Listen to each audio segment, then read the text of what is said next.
on this investment and put in my time and effort.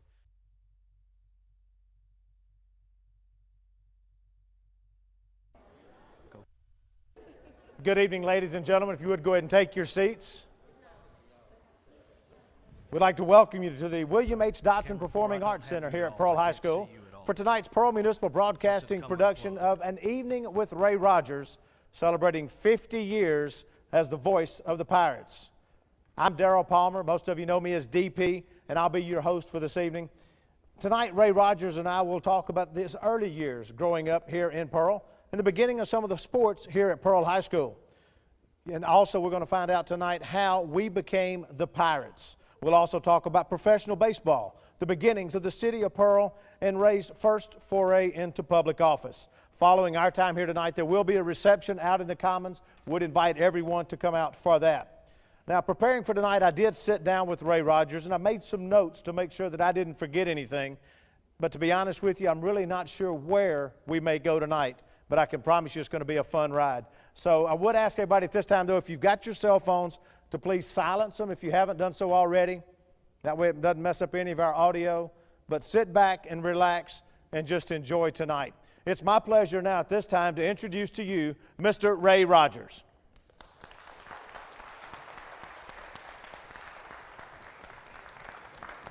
Good evening, Ray. Good It'll be a lot of fun. I hope so. Have a seat.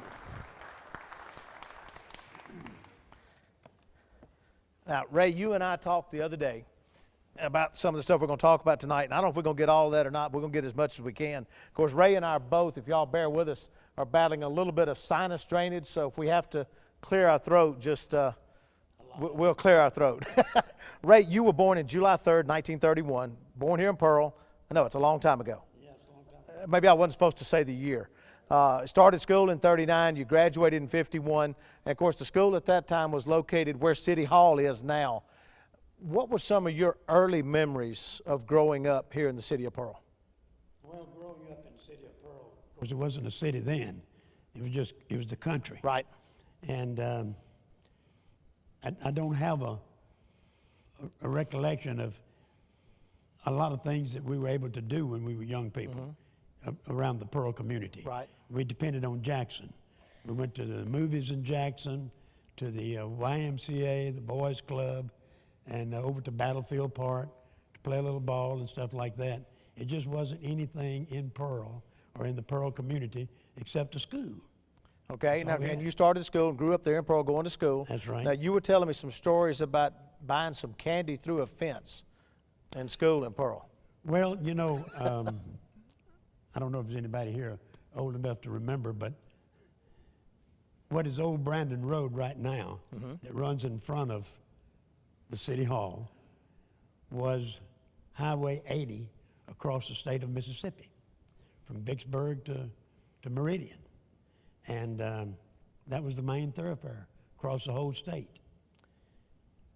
There was a grocery store right across in front of the school, and it was named Roberts Grocery.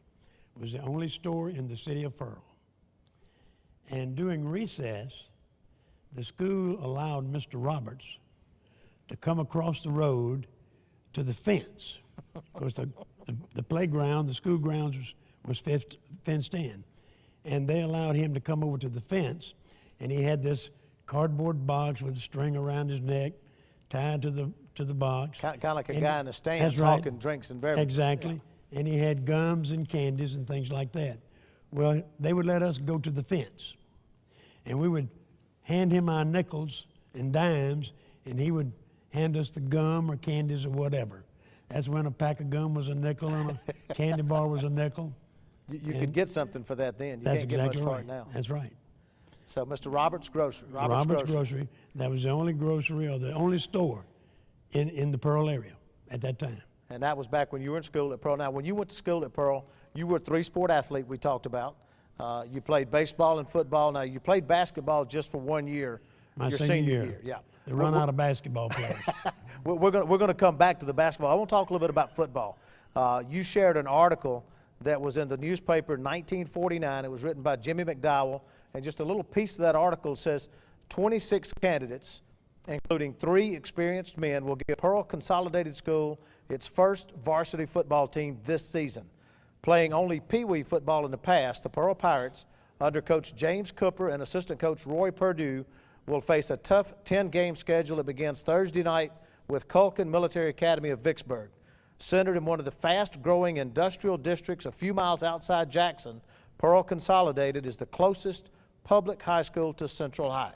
And of course, back then, Central High was the high school in the metro area, and Pearl was the closest thing to it. But that was an article in the paper the week prior to the beginning of Pearl High School football in 1949. Right. Take me back to there. Tell me, you were listed as the captain on that team. Your right tackle, Mike Brock, was your co-captain. Tell me a little bit about that football team, that first year of football here at Pearl High School. Well, of course, we started practicing and training for that season in the first year that we had a high school, which was in 48. Okay. So we didn't have a football team that year. So they had hired a young man out of from Murray State, Kentucky, graduate of Murray State, Kentucky, by the name of Jim Cooper. Okay. And Cooper was our coach. I had one coach. Our basketball coach was assistant coach, football coach. And we, a lot of us guys didn't even know how to lace up the shoulder pads. Mm-hmm.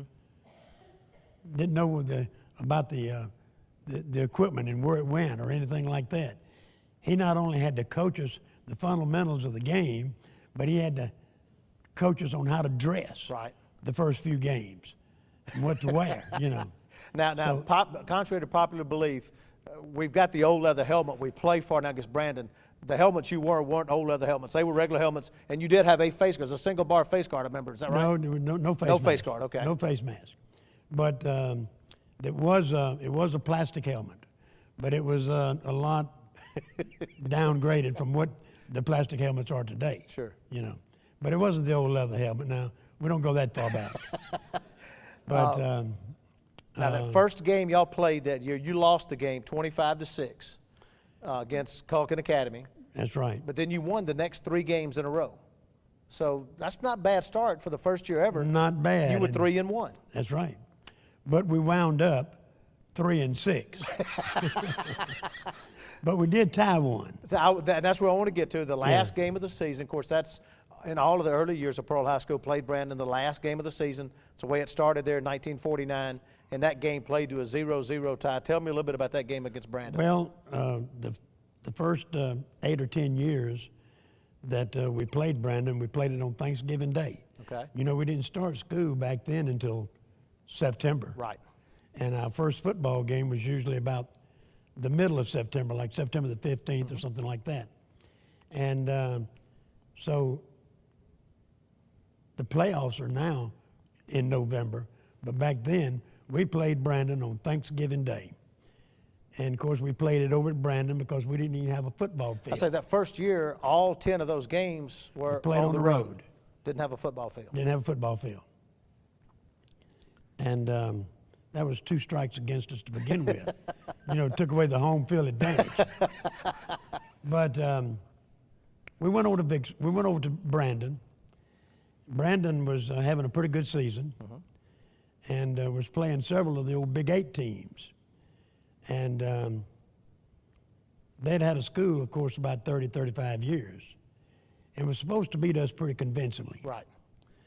But we went over there, and we wound up tying them. 0-0. 0-0. And that was when you didn't play ties off. Right. Wound up 0-0. But when the game ended, we were on their 4-yard line, first and goal, when the game ended. We was fixing to score. If they had given you one more play, it would have been a victory for One more Pearl. play. That's right. I'm sure you had a quarterback option ready for That's them. right, ready for them. But we felt like that we had won the Super Bowl. Right. Even though we had tied the ball game. Now, I'll tell you something. That created or started one of the top rivalries in high school football in the state of Mississippi. Mm-hmm. In fact, there's a book out right now, been out a couple of years, called Y'all versus Us. Right. And in that book, it has listed the 15 top high school football rivalries in the state of Mississippi, and they've got Brandon and Pearl, the first chapter. And another thing that made it become such a rivalry, and if there's any young people out there, I don't suggest that you do this, but we fought before the ball game, we fought during the ball game, and we fought after the ball game. And we had a couple of players kicked out of the game, and they did too. But from then on, it was a rivalry between Brandon and Pearl. Did it begin that first year, or did it take it a few years before the rivalry was really there? Or was it there that first year? Well, the first football season. Right. I think that game really established the rivalry. Now, we played them in basketball in '48, Okay. which was the first year of the school. Of course, we had a basketball team that year. Didn't take as many players to put together a basketball team. Didn't take as many. Now, Now, these 26 players that you're reading about there, a lot of those were 7th and 8th graders. We didn't have but 50 students in high school when we started off. There was 10 seniors okay. in the first graduating class. And then there was, I think, 12, 16, whatever, in the sophomore and junior class. But in all total, we had 50 students. We had less than 125 young people in the whole school. And that first year of football, you were a junior, and you were the starting quarterback. That's right. And now, today we talk about football, and we look at spread offenses. We've seen wishbones, we've seen veers, we've seen all kinds of things. What type of offense did you run in 1949? The tight T. Okay. Tight T formation. Quarterback under the center, halfbacks shoulder to shoulder about 3 yards deep, and the fullback about 5 yards deep, right off their shoulders. And we also passed a lot. Okay. And we ran out of what they called then the short punt. Now they call it the I formation or the quarterback drop, whatever. Think Coach Perry ought to bring that offense back for next year for Pearl High School? I think Coach Perry's doing pretty good with what he's got. We'll leave that alone. Then defenses, what type? Were there a lot of different defensive schemes? Nowadays, a quarterback has to be a G-back has to be a G. No. Usually a 6-2-2-1 Okay. was basic, and that was it. Now, I think I noticed in that first game, or first year, you had a 74-yard punt against Germantown. So are you the punter too? Well, we had a stiff wind. but yes, I was the punter. Stiff wind and a good roll. That's right. Now, that year you were also, or was it that year that you were named All-State quarterback, or the next year, your senior year? The next year. Okay. Yeah. And tell me a little bit about that, because you were talking about that All-State quarterback selection, the Mississippi State coach that year. Well, that was, of course, my senior year, and the state all-star football game had only been in existence. That was the third year, Okay. where the North played the South. And I got some pretty good write-ups my senior year. We won 6 ball games that year. And I threw for 19 touchdowns, which back then that was pretty good, because a lot of schools didn't throw the ball that much, you know. But I'd been off to Kentucky and watched Bay Perilli play a little bit, and I practiced passing a whole lot. But I was chosen, and I was chosen with a young man that was the other quarterback that was chosen on the team by the name of Bobby Collins. Heard that name before? Bobby Collins played in the Big 8 Conference, which is the big schools, and he played at Laurel for the Laurel Tornadoes down there. Went on to play at Mississippi State, Right. and then went on into the coaching profession. Won the national championship one year at SMU. Right. Pretty successful. Pretty successful. But that was quite an honor for me to have been on the same playing field with guys like him and other young men that went on to further their career in football, college football. Now, you were telling me that the next year, 1950 or 51, I guess, the year after you graduated, was the first year we beat Brandon, went like 9-2 that year. And there was something about, tell a story about if you had still been on the team. Well, we went 9-2. Okay.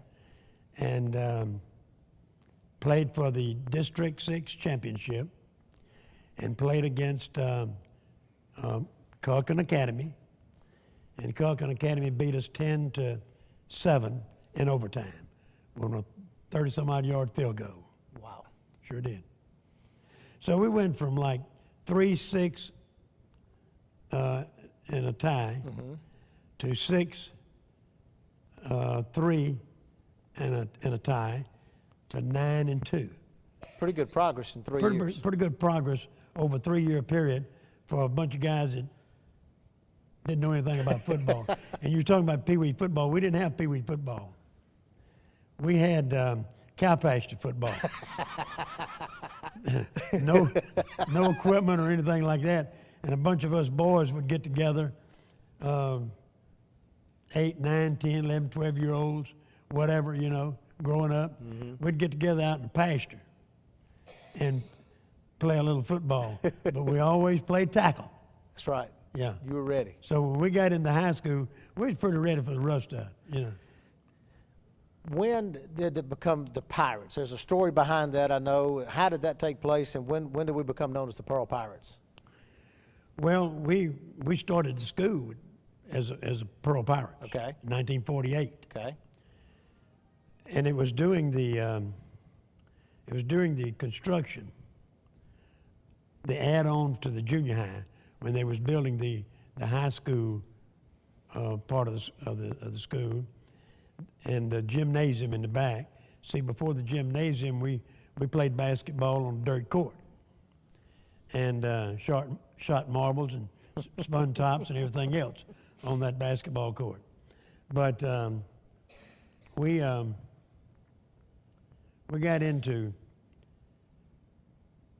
when the gym was completed, we got into practicing a little bit in the gym before the school opened in 48. Okay. And Mr. L.W. Bright, who was our first high school principal, he called all the seniors together first to help choose the colors and the mascot.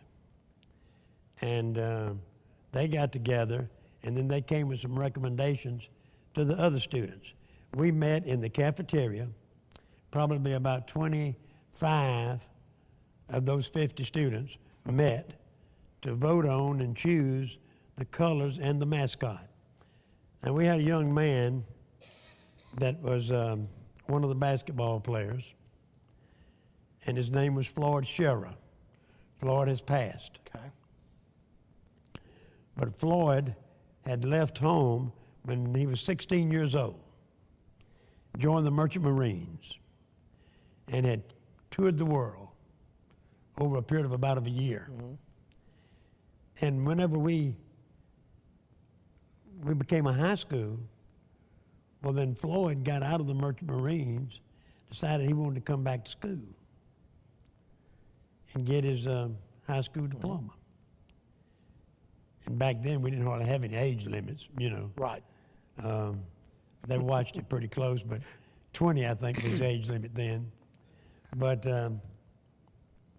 Floyd had some tattoos on him, but on his left leg, from his knee down to his ankle, he had a stand-up pirate, Okay. and it was in blue and gold. And he was a pretty good basketball player, so he must have played a lot. He must have played a lot of basketball on the ship. Right. And also had a real good personality. All the kids loved him. Okay. Of course, he'd been around the world. They wanted to hear his stories. Yeah. That's right. And he told a lot of stories. And when it came right down to it, he is the primary reason, and that tattoo on his left leg of the pirate is the reason why we voted and chose the pirate as our mascot, and the reason why we chose blue and gold. Because of a blue and gold tattoo blue and gold on his leg. tattooed Came from the pirate Merchant Marine. on his left leg. We became the Pearl Pirates. That's pretty good. That's In pretty fact, good. I kidded Floyd several times about that tattoo on his pirate, on his leg. In fact, whenever when we had a 30th anniversary down at the old stadium, they recognized the first football team. And back then, most of us was all alive. And they all showed up. And the gentleman that was up in the press box had kind of given me a little relief at halftime so that I could go down and join my teammates. And he was introducing us all. And when he came to Floyd Scherer, he asked Floyd, he says, "Now, we've heard a lot about that pirate tattoo on your left leg. Say, would you mind," we were all out on the playing field, "say, would you mind pulling your britches leg up and showing it to us?" Old Floyd, So he did. And he held his leg up so everybody could see it. He got a standing ovation. That's good. And I might not should tell this, but I told Floyd, I said, "Floyd," I said, "you know," I says, "before you die," I said, "you ought to write it up in a will and will Pearl School that left leg."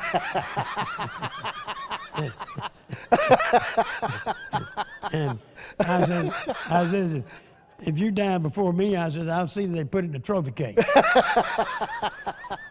Well, I hadn't seen it, so I guess he didn't do that. He said, "I might need both of my legs where I'm going." That's good.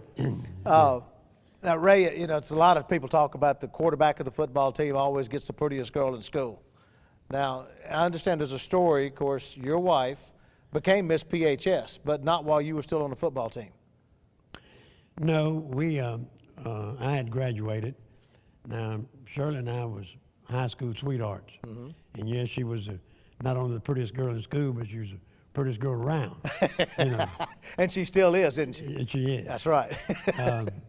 But Shirley, we got married between her junior and senior year. Times were a little different, of course, then than they are yeah, now. Yeah, Right? and it wasn't a shotgun wedding. We got married between her junior and senior year. Well, that's when I had gone off to play baseball. And Shirley finished school. And during her senior year, and everybody knew that she was Mrs. Ray Rogers. During her senior year, she was voted Miss Pearl High. Now, I don't know in the 64 years that we've been at school, I don't know if there's ever been another married lady that got Miss Pearl High. But she was voted Miss Pearl High. She'll go down in the history along books. with most beautiful. Of course. Yes. Good deal. And obviously it worked out pretty good, marrying her at a young age. Pretty 'Cause good. y'all been married now how long? Well, this past June the 16th, we celebrated 60 years. It's a long time. Congratulations. That's awesome. Shirley's out there somewhere. I don't Yeah, see she's her. Where are out you, there. Shirley? It's that pretty There she one right is. there on the third row. Ray, you played a little basketball. You said you played your senior year, though. You were the manager because they wanted you to travel team. Tell me a little bit about the story about you deciding to play some basketball. Well, I've just about already told you that. They run out of basketball players. But my sophomore and junior year, we had an outstanding basketball team. And I was in pretty good with the coach, and he just let me be the manager. But I would practice and play a little bit with them, doing practice and stuff like that. Got to the point where my senior year, I had gotten to the place where I could play pretty good. And so when we kind of halfway run out of basketball players, well, the coach asked me if I wouldn't come out, and I did. And I never will forget the first basketball game I played in was at the Old City Auditorium over in Jackson. Now, I don't forget who we played. I think we played St. Joseph. Okay. And I scored 14 points, and 4 of those baskets that I made was practically from half court. And back then, there was no three-point line. Oh, no 3-point. So it was 2 points for every one. That's of them. exactly right. Yeah. Yeah. But that was the extent of my basketball. Now, you were telling me, though, and I think this was after you graduated, though, that Pearl became a pretty big basketball school as far as hosting tournaments at the gym and came. Well, not after I graduated. Even while I was in school. Okay.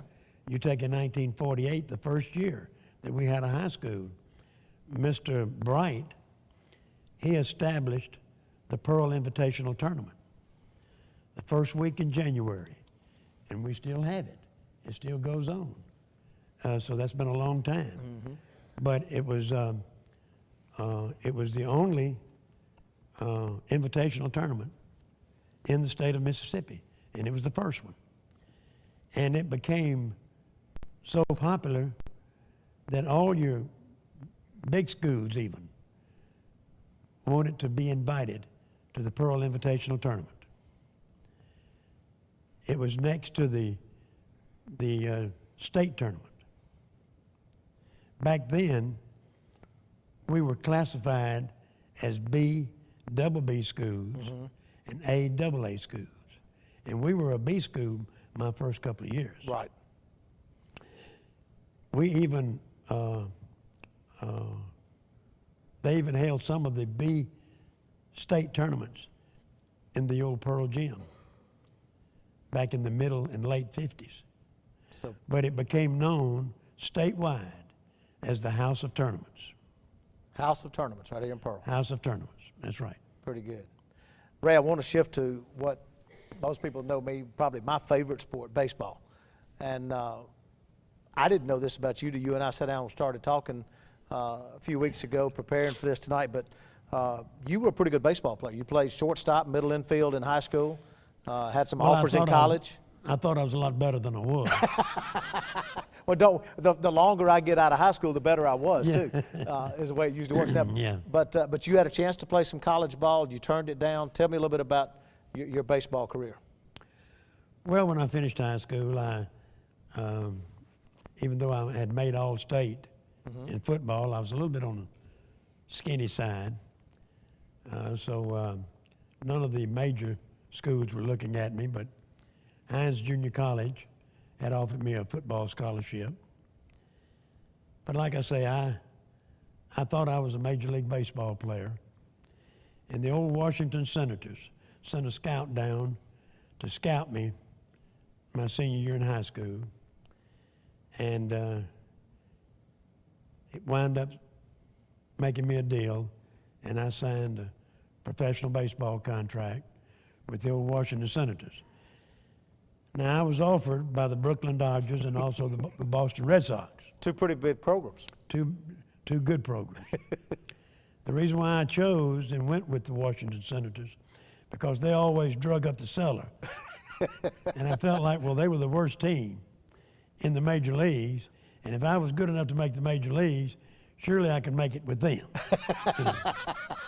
But as it turned out, I played a little better than 5 years of minor league baseball in the farm system, and never did make it to the majors, but I did go to spring training a couple of years with them. Right. You talked about the Grapefruit Leagues there in Orlando.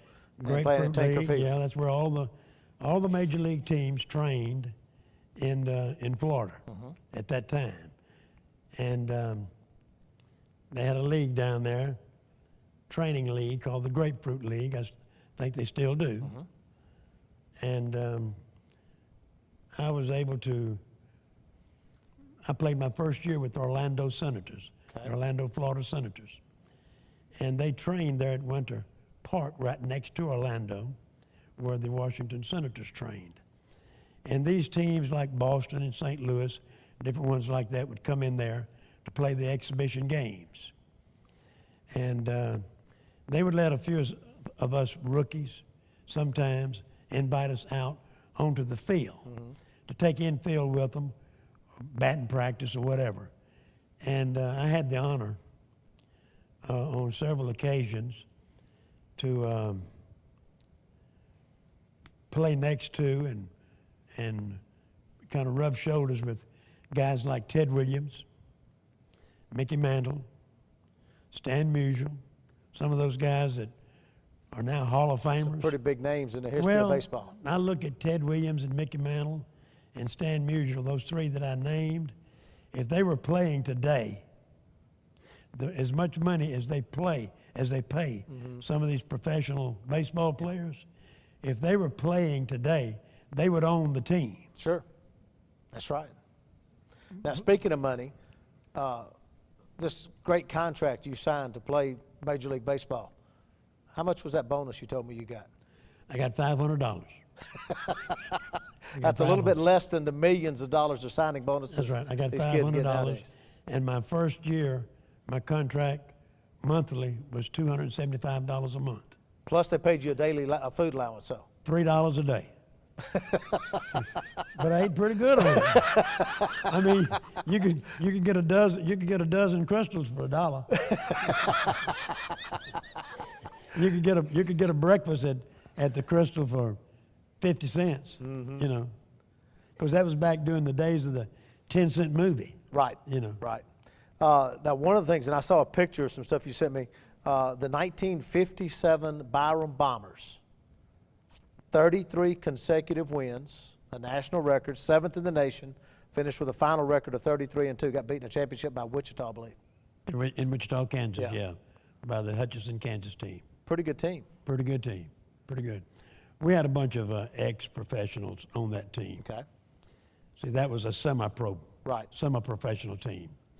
And including me, we probably had another 6 guys on that team that had played professional baseball.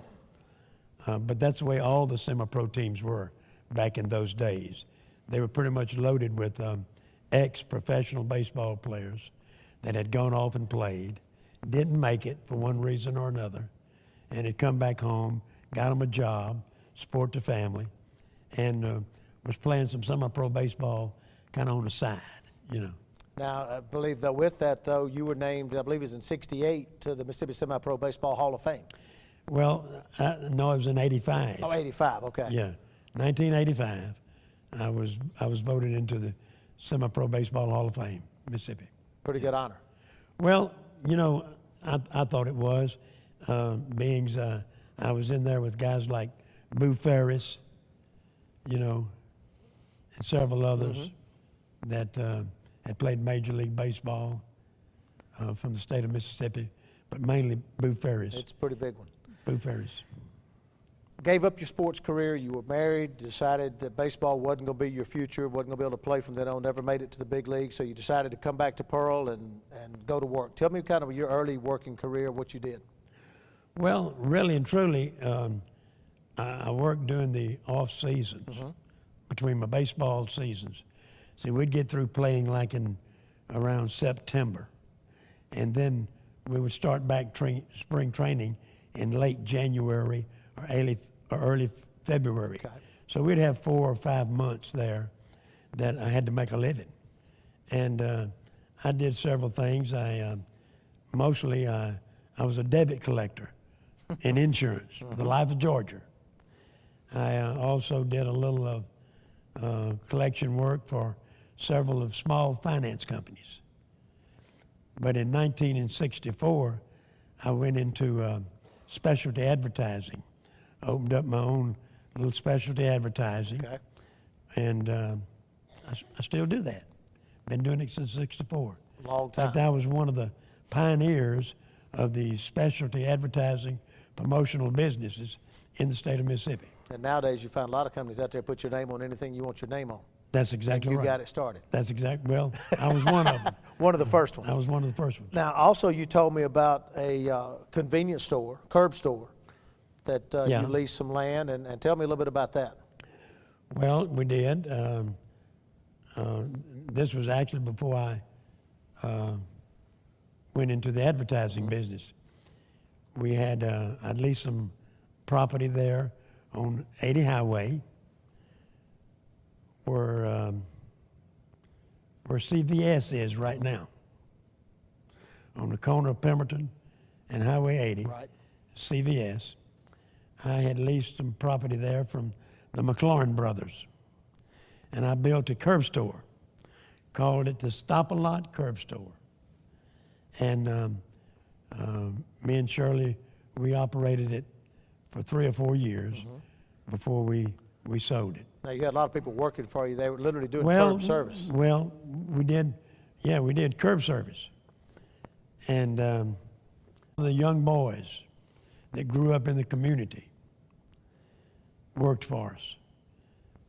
They worked strictly on commission and tips, you know, but they would come and dust the shelves, and the car drive up, they'd hit the parking lot and wait on them. You know, it might be a lady that didn't want to come in. She'd be on a house coat or whatever, and she'd want a quart of milk or a loaf of bread or whatever, and those boys would get it and carry it out there to them. How about that? Yeah. That's service that you don't find anymore. Now, your first foray into public office, an unexpired term for Justice of the Peace. Tell me about that. Well, that was in 1970, I believe. Okay. And that was when the Justice Court judges at that time, of course they were called JPs, that's when they worked on a fee system. In other words, if you got a ticket and came before me, I didn't get paid unless I charged you, you know. And I got a fee of whatever I charged you. Needless to say, to get elected to an office like that or to any office, you got to have a lot of friends. That's right. And most of those people that was coming through my door was my friends. Wanting a favor. Well, not necessarily they were wanting one, but they was expecting it, I guess. But I tore up more tickets than I charged people for, you know. So I couldn't make a living at that. Decided not to run for election. So when the re-election. time come to run for re-election, I said, this is not for me.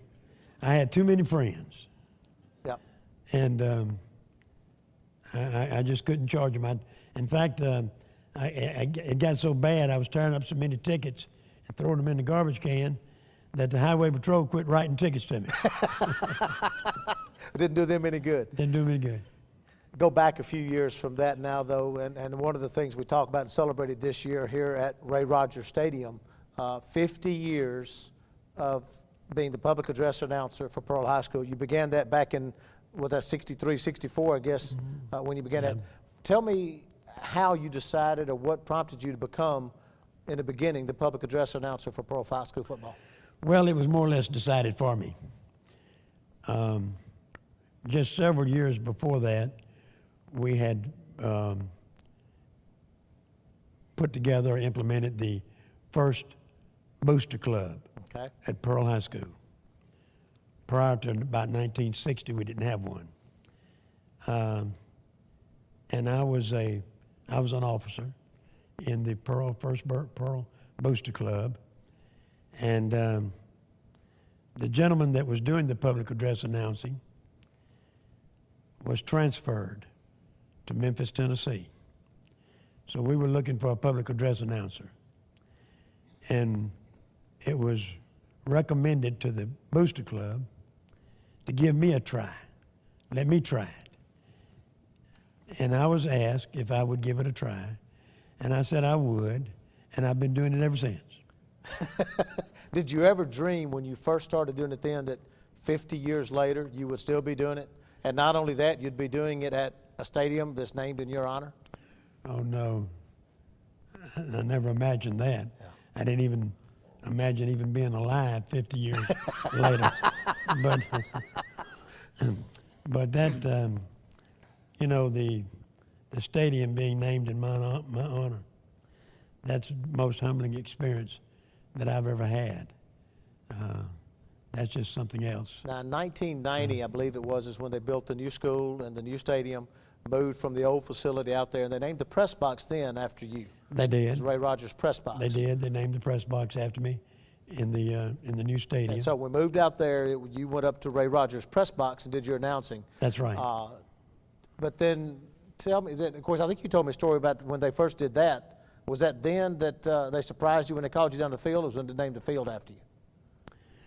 No, when they named the stadium. Okay. When they named the stadium after me, I was called down onto the field, actually to present some senior awards. This was like the last home game of the season. To the band. And they had all put it all together. And they'd called me down to present the senior awards to the senior band members. Okay. And I did that. But after that, well, Mr. Marlon Gillette, who at that time was president of the school board, took the microphone and made the announcement to the people that as of today, that the Pearl School Board had voted to change the name of the stadium from Pirate Stadium to the Ray Rogers Stadium, and handed me the mic. Were you possibly speechless for the first time in your Well, I life? couldn't say anything but welcome to Pirate Country. And then the next year, at the first home game, is when the dedication was made.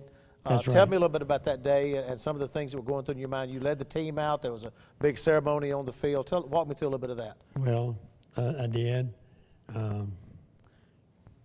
Coach Perry had gotten with me and wanted me to lead the team out, and I did. And I heard him tell them, says when we were behind the goalpost, Right. said, "Now don't run over him, boys." So when we went out, I ran as fast as I could, so to make sure they wouldn't run over me, you know. But it was a tremendous crowd there. We were playing Northwest, Right. and that always draws a big crowd. That's another Rankin County rivalry. And some of my friends, including Senator Dean Kirby here in Pearl, had helped put it together and had gotten the governor, the lieutenant governor, our United States congressman, Senator Kirby himself, and several of the representatives was all there. And they actually spoke in favor of it, you know. That was a good thing coming That was a from the good legislature, thing. wasn't it? But my family, of course, was out there on the field with me. It was quite an honor. I know a night that you'll never forget, nor will I. I was fortunate enough to be broadcasting for Pearl by then, and Yeah. it was a special night that night. Now, you made a statement just a moment ago that after they said that, all you could say was "Welcome to Pirate Country." You told me a story about how that phrase came to being when you started saying that. Tell me that story, how you did that. Well, it happened, I'm just kind of guessing back now, but it's been 35, maybe 40 years ago. I was at a Mississippi State, Tennessee football game in Memphis. And the announcer came on. When he came on, he welcomed everybody to Big Orange Country. And I said, you know, that would be a pretty good something for me to start welcoming the people at Pearl. And I put it together as Welcome to Pirate Country. And it stuck. And everybody's doing it and saying it now. In fact, now when you get to Ray Rogers Stadium, right up over the top of the entryway, It says Welcome to Pirate Country. that's right. And it That's will right. always be that. Yeah. Ray, you not only announce for the home games as a public address announcer, but I guess, I don't know for how many years, whether it's always been, but you also go on almost every road game and introduce the band. When did you start doing that? Or has that been always? No, it hasn't been always. Okay. It's been about 35 years. Okay. 35 years ago, I started doing that, announcing the band. And I think what stuck with the band directors, the first one especially, was whenever I would announce the Pearl Pirate Band, I'd say, "And now let me introduce to you the Pearl Pirate Band," you know. And everybody got a kick out of that. But I've been doing it ever since. They just bring me the program up there and hand it to me, and I announce it. And they look for me at the when they would go on the road.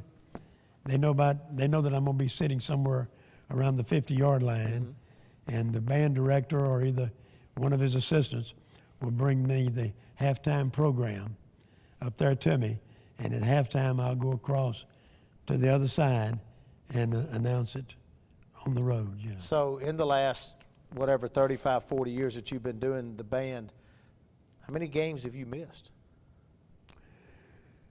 Well, I've missed a half a game up until this year. And I'm sorry to say I did miss one this year. So one and a A half road games game, in 35 years. That's Yeah. not bad. 1.5 game in 50 years. 50 years. That's Yeah, true, 50 yeah, years. Yeah, yeah.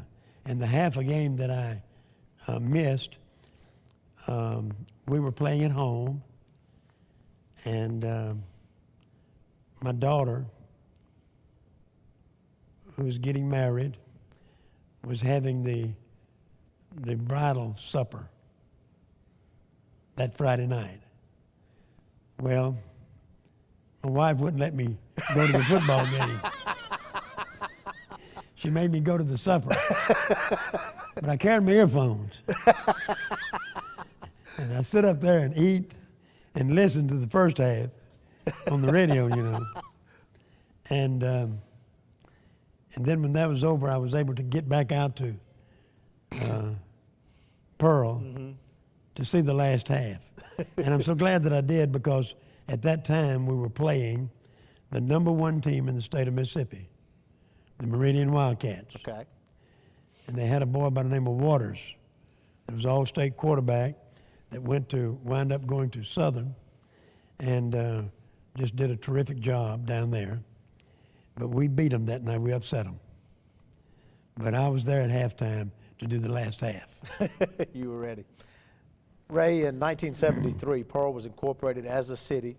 You talked a little bit about that process. You were not in the middle of it, but yet you were a part of it. Tell me a little bit about what took place in the couple of years leading up to that and the city being granted a charter in 1973.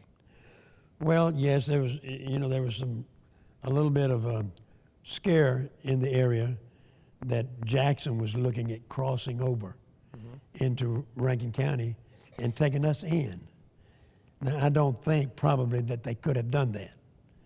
The more I know about the law now, it's probably very improbable that they could have crossed over from Hinds County into Rankin County. Back then, though, you never know. They couldn't do it now. Right. But there was a push on to incorporate the area. We had gotten to be a pretty big size community. And some business people got together, formed a kind of a makeup mayor and board of aldermen, so to speak. And then a lot of us people volunteered, me included, to make it happen. And it did. We went through the Justice Department, and they granted us a charter, and we became a city in 1973. And the first mayor of the city of Pearl was a gentleman by the name of Harris Harvey. And another first in my family, my wife was the first city clerk of the city of Pearl, Okay. and also the first person that was hired. They had to have them a clerk, Right. you know. So she was the first person that was hired, and I think she swore, when she became city clerk, she swore Seth in. Pretty interesting. I did not know that. That's good. Did you ever consider city government? I know later we'll get into the House, but did you ever consider city government? No, I never did. Everybody that was involved in city government were friends of mine, and I supported them, and I just wouldn't run against, a friend. The way I got into politics, if you're leading up to that, Where we're going. the way I got into politics was every 10 years, it's mandated that you take a census. Right. And based on the population growth And the population of your county, it's based on how many representatives or how many senators you have to represent your county over in the state government, at the state capitol. And they had just finished redistricting and a census in 1982. And because of the growth of Rankin County, they established a new representative district. It was District 61. And when I looked at the drawing of the map and the redistricting, I told myself, I said, you know, they drew this thing for you, because it took in all of Pearl and parts of Richland, which I knew a lot of people in that area. So I threw my hat in the ring for that. Now I was elected in '83. That was 30 years ago. And I'm still the only representative that District 61 has ever had. 8 terms. Is that right? In your 8th term? Well, I've been elected 8 times. Yeah. Actually, I've been elected 9 times, because one time doing a redistricting, they'd gotten their numbers wrong, and we had to run twice. We had to run back to back. Right. So I was elected one year and then ran again the next year and was elected. Okay. But actually, 4-year terms, 8 terms. 8 terms. Yeah. Still got 2 years left on this term, if the Lord lets me live long enough to finish it out. And then you'll decide then what's going to happen. Yes. Okay. Good enough. 30 years in the legislature. You've seen a lot of governors. You've had a lot of relationships with governors, a lot of relationships with House members, with senators, with other statewide elected officials. Tell me about some of those relationships and some of the things that really stand out to you as memorable with some of those people that you've worked with. Well, the relationships that we have over in the legislature is family. We all brothers and sisters over there. Now, we don't always agree. Sure. In fact, if we all agreed, if everybody, agreed on everything, you wouldn't need but one over there. Right. And as it is, we've got 174. We've got 52 senators and 122 representatives. But we're all very close, even though we have our spats and our disagreements and our partisan politics and things like that. We're all very close. The first governor that I served under passed away yesterday. Bill Elaine. His picture was on the front page of the paper today, Bill Elaine. I served under Bill Elaine. I served under Ray Mabus. I served under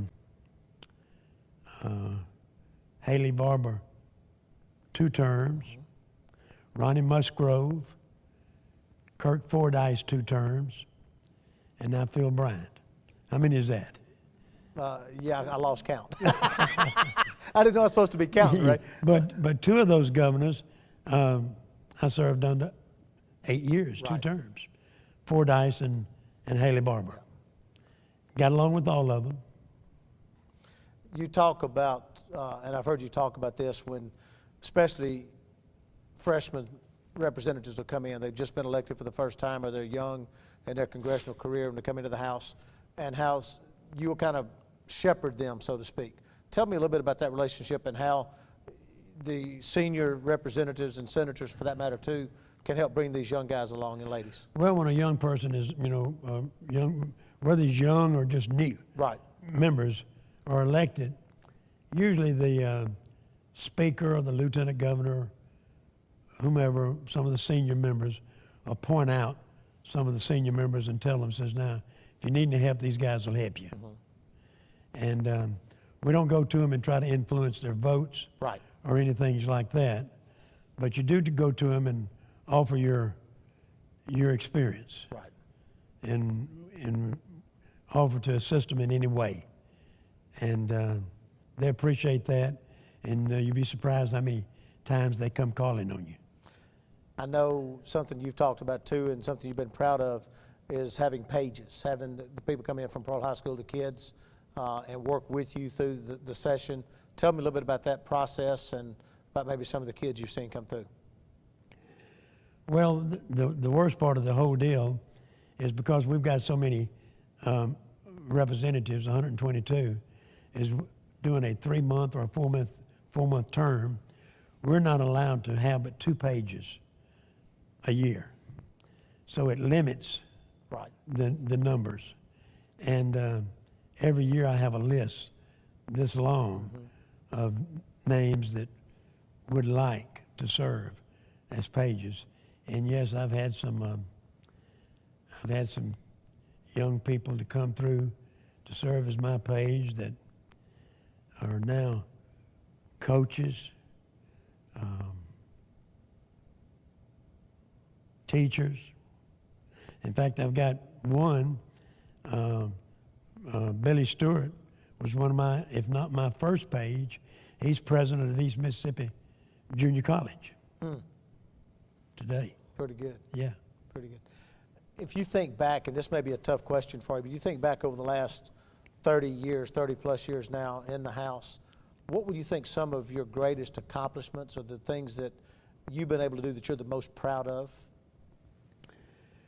Well, I haven't done anything without a lot of help. Sure. And I can say that with the support of the Rankin County delegation and at least a majority of the members of the House, and me and Senator Dean Kirby has worked hand in hand at bringing help with the mayor and Board of Aldermen here in Pearl, bring together the Mississippi Braves. We was able to get Senator Kirby and I was able to get a tax incentive deal through the legislature that brought the city about $20 million to do infrastructure work Right. for the Trustmark Park out there. And we did the same thing with what has just opened up, the new Outlets of Mississippi. outlet mall, Outlets of Mississippi. But I believe we was able to get an incentive package there of maybe 30 million or in excess of that. Right. So big accomplishments for the city of Pearl to see that corner, that whole development, of course, with Mississippi Braves and Trustmark Park, Bass Pro, Sam's Club, of course, Holiday Inn, now the largest outlet mall center in the state. And then they're saying that's just scratching the surface, something you shared with me. The announcements were made when that was open. Governor Phil Bryant was there, Yeah. made the speech, 1,600 jobs. Right. And they're already looking at adding more. Oh yeah, they're already looking at adding more. But you take the leadership that you've had and still got here in the city of Pearl has been instrumental in getting those people to commit. You know, whenever I'm speaking to some of the local clubs, I boast a lot of times about Pearl. For the last 10 years, have had the only professional baseball team in the state of Mississippi. We've got the only Bass Pro store in the state of Mississippi. And now we've got the largest outlet mall in the state of Mississippi. And the sky's the limit from here on. That's right. One of the things, Ray, that in mine and your discussion, and we were talking about a lot of things going through the legislature, but charter schools was something that was a big thing through the media, a big thing going through the legislature last year or so.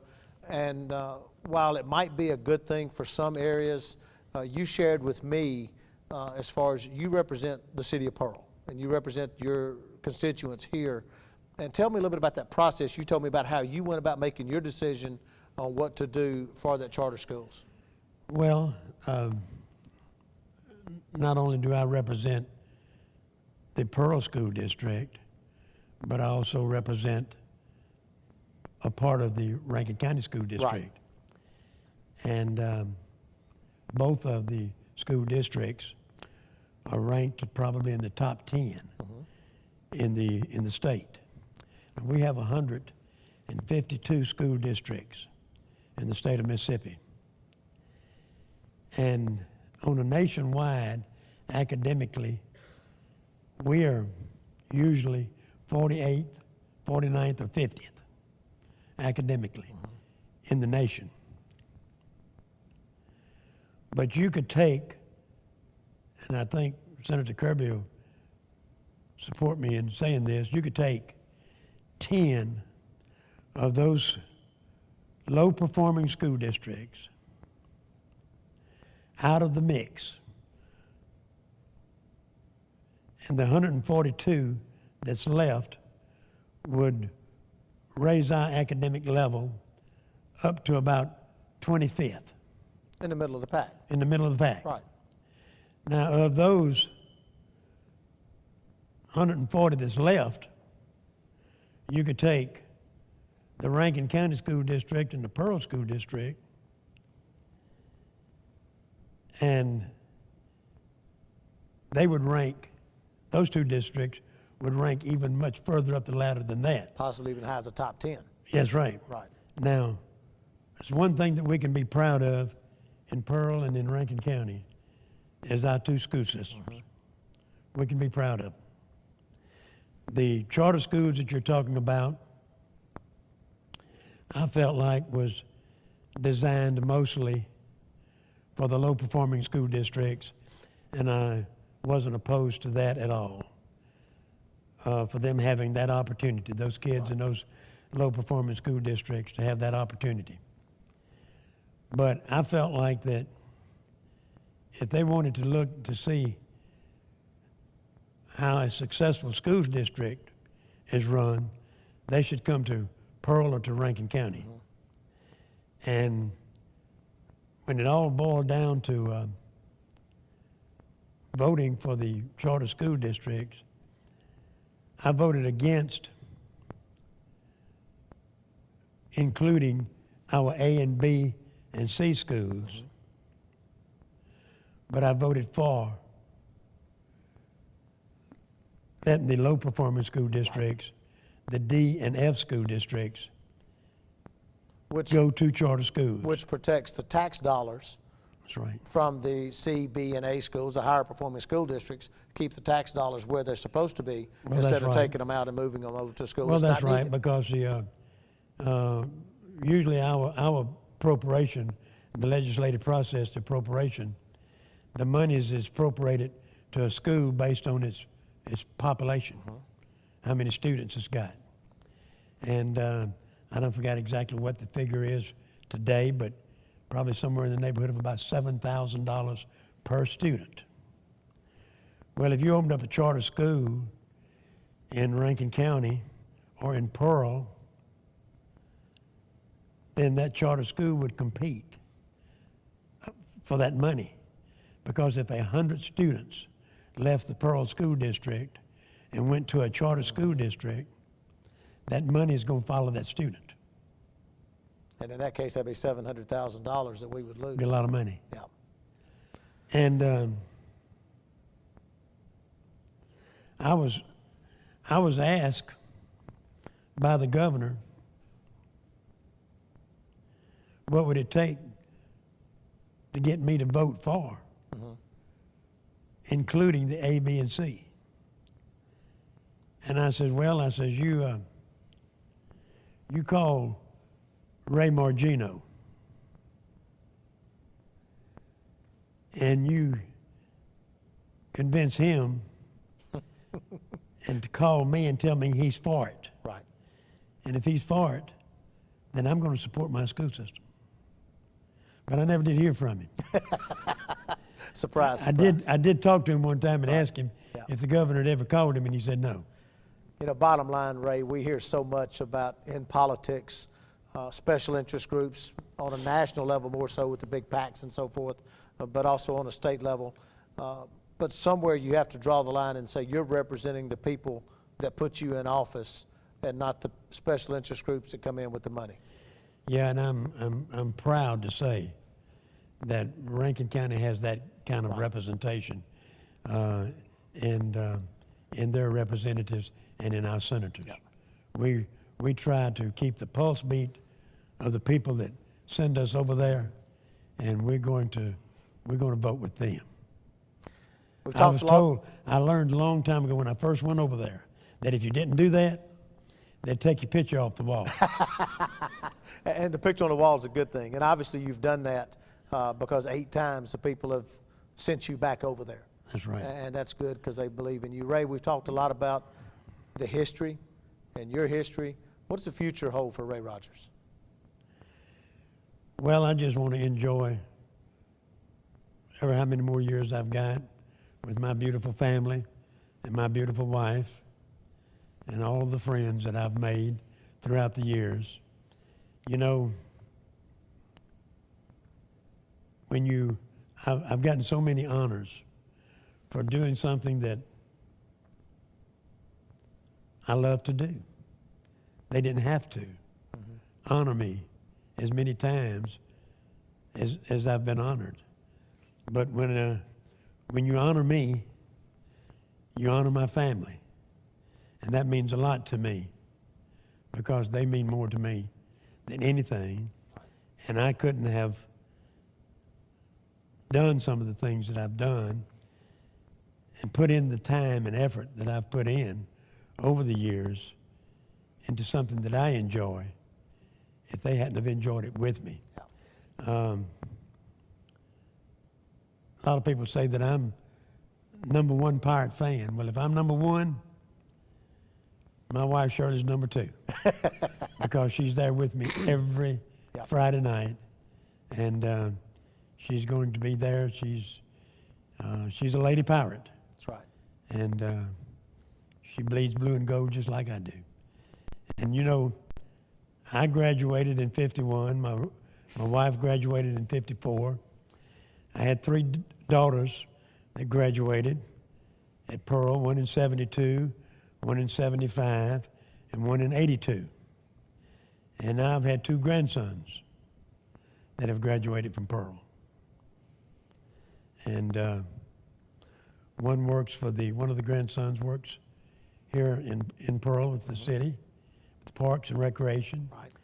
And my oldest grandson works in Congressman Greg Harper's office in Washington, D.C. And I think Congressman Harper, when somebody from Pearl comes to see him, I think he kind of puts my grandson on him. Because I've had a lot of people to come back and tell me, especially over in the legislature. Right. I've had a lot of people to come back and say, you know, I was in Washington last week, and I met your grandson. Mm-hmm. I said, how did you know he was my grandson? Said he told me he was. So that makes me proud. That's right. you know. Absolutely. You know, and here in Pearl High School, we've graduated young people here that have gone on to make an impact, not only on this city, but county and state, but on the national level. We've had them to go into lawyers, become lawyers, doctors, teachers, professional football players, coaches. John Perry, our head football coach, is a product of Pearl High School. That's right. The only, in the history of Pearl High School, the only Pearl High graduate to ever be a head coach at Pearl High School. And we hope we keep him a long time. We hope so. He's been very successful. Yeah. And some have gone on to be representatives, senators, and United States congressmen That's right. from right here in Pearl. Pretty good city. Pretty good team. Ray, these people here, the people that'll watch this video as we go into the future, all your friends, your family, your supporters, I want to give you this opportunity as we wrap up tonight just to share whatever's on your heart in a way of thanks or whatever for these people watching these videos? Well, I think I kind of spelled it out just a while ago. Of course, I from the bottom of my heart, I do want to thank them all over the years for their support of me and my family. The many years that I've been associated with the Pearl school system, they've been just very, very supportive of me. All of the teachers, the coaches, the administrations, dating all the way back to the very beginning. And of course, our city, all of our city employees and the city officials are so supportive. I've got so many friends out there that I'm just overwhelmed. Yep. And I love them all, and I appreciate everything they've done for me in the past, the support they've given me and my family.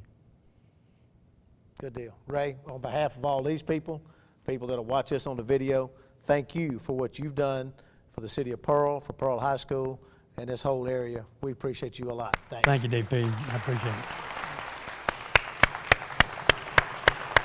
Thank you, buddy. Awesome. Appreciate you. Great job. It worked out all right, didn't it? That was perfect. Yeah. That was perfect. Thank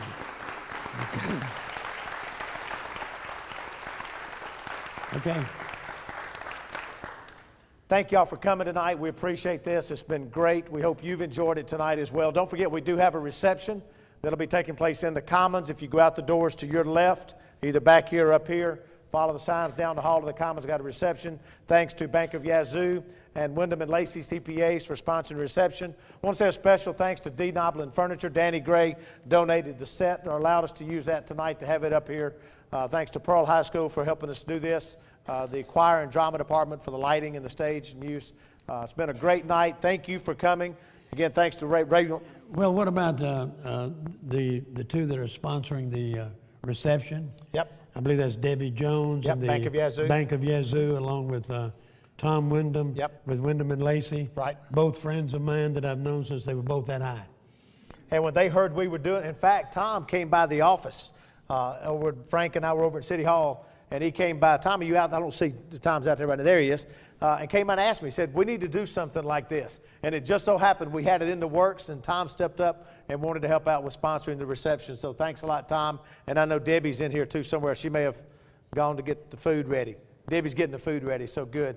But everybody please come. Ray's got a lot of memorabilia down there. You get a chance to visit with him some more if you'd like to see a lot of his memorabilia, some neat stuff. But thanks for coming, and good night, everybody. Thank you. Thank you, buddy. Awesome. Great. Thank you.